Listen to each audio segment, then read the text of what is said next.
Kasus korupsi di Indonesia masih marak terjadi. Tindak pidana korupsi yang belakangan ini menggegerkan publik adalah terungkapnya kasus Harvey Mois yang disebut menjadi rekor kasus korupsi terbesar di Indonesia yang telah merugikan negara mencapai 300 triliun.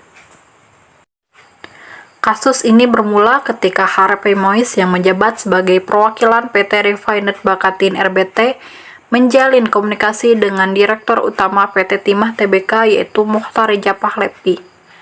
Komunikasi tersebut bertujuan mengakomodasi kegiatan pertambangan liar di wilayah izin usaha pertambangan PT Timah untuk meraup keuntungan besar. Melalui skema kerjasama ilegal, Harvey dan Ridza menyamarkan aktivitas pertambangan liar dengan dalih sewa-menyewa peralatan pemrosesan timah. Pendekatan ini melibatkan beberapa perusahaan smelter yang diminta menyetorkan dana ke rekening tertentu dengan kedok dana tanggung jawab sosial perusahaan. Praktik ini kemudian berkembang menjadi model besar yang melibatkan banyak pihak. Sebagai perwakilan PT RBT, Harvey Mois berperan aktif dalam membangun jaringan kerjasama ilegal dengan PT Timah Tbk dan para pemilik smelter. Harvey diduga bertindak sebagai penghubung utama yang mengkoordinasikan proses transaksi keuangan serta pembagian keuntungan dari hasil tambang ilegal. Untuk melancarkan aksinya, Harvey menginstruksikan para pemilik smelter agar mengalirkan dana ke beberapa rekening yang dikelola kelompoknya. Dana ini kemudian digunakan untuk membiayai operasional tambang ilegal sekaligus memperkaya diri dan rekan-rekannya. Perannya tidak hanya sebagai fasilitator, tapi juga sebagai eksekutor dalam mengatur strategi penyamaran aktivitas ilegal tersebut. Kejaksaan Agung resmi menetapkan Harvey Mois dan tersangka lainnya pada 27 Maret 2024. Proses penetapan ini diikuti dengan penahanan di Rumah Tahanan Kejaksaan Negeri Jakarta Selatan selama 20 hari untuk keperluan penyidikan lebih lanjut. Saat keluar dari gedung Kejaksaan dengan menggunakan rompi tahanan berwarna pink, Harvey langsung menjadi sorotan media. Keputusan penahanan tersebut diambil untuk memastikan proses hukum berjalan lancar tanpa adanya upaya intervensi atau upaya menghilangkan barang bukti.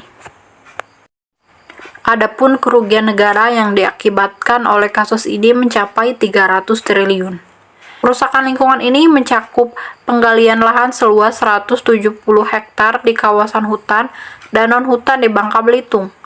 Aktivitas penambangan ilegal telah menyebabkan degradasi tanah, pencemaran air, dan kerusakan ekosistem yang sulit untuk dipulihkan. Pada akhirnya, terdakwa Harvey Mois selaku perpanjangan tangan PT RBT dijatuhi vonis pidana penjara selama 6,5 tahun oleh hakim. Selain pidana penjara, Harvey juga dikenakan pidana denda sebesar 1 miliar dengan ketentuan apabila denda tersebut tidak dibayar, maka akan diganti dengan pidana kurungan selama 6 bulan. Majelis Hakim turut menjatuhkan pidana tambahan kepada Harvey berupa pembayaran uang pengganti sebesar 210 miliar, subsidiar 2 tahun penjara. Sontak, hal tersebut mematik diskusi publik yang merasa geram. Publik menilai keputusan hakim tersebut terlalu ringan. Belum juga mereda polemik terkait vonis ringan atas kasus korupsi yang merugikan negara hingga ratusan triliun. Pasangan selebritis dan pengusaha itu diketahui terdaftar sebagai peserta BPJS Kesehatan kelas 3. Harvey Mois dan Sranda Dewi tercatat sebagai penerima bantuan iuran dari Anggaran Pendapatan Belanja Daerah atau PBI-APBD Pemerintah Provinsi Jakarta. Artinya iuran BPJS Kesehatan keduanya dibiayai oleh negara. Terima kasih telah menonton video ini. Jangan lupa klik like, komen, dan subscribe. Sampai bertemu lagi di video selanjutnya.